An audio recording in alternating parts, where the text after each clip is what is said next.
سابق وزیر داخلہ سینیٹر رحمان ملک نے سیاستدانوں کو سنبھلنے کا اشارہ دے دیا. کہتے ہیں ملکی سیاسی حالات خطرناک ہیں. کل کے فیصلوں کے بعد معاملہ یہیں نہیں رکنا. جو دنگل شروع ہوا ہے وہ گھمسان کی جنگ میں نہ بدل جائے.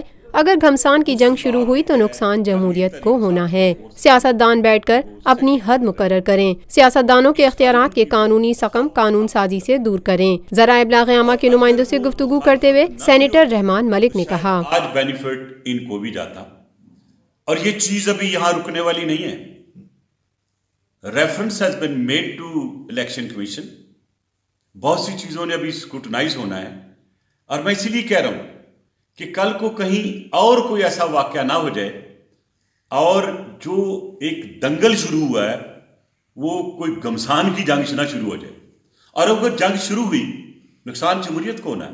تو اسی لیے میں کہہ رہا ہوں کہ آج سیاستدان بیٹھ کے یہ فیصلہ کریں، اپنی حد جو ہے وہ مقرر کریں اور جو ان کے پاس اختیارات ہیں ان میں جو کوئی قانونی سکم رہ چکے ہیں اس کو انیکٹمنٹ کے تھرو، بلز کے تھرو لائیں، پارلیمنٹ میں پاس کریں.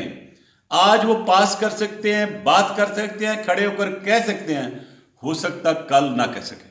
پاکستان میں پہلی مرتبہ حالات حاضرہ کے مختصر مگر جامع پروگرامز، خبروں، تبصروں کے علاوہ دیگر سماجی، تجارتی، ثقافتی، تفریحی، معلوماتی، مذہبی، تعلیمی، صحت اور بچوں کے پروگرامز صرف TNN TV پر.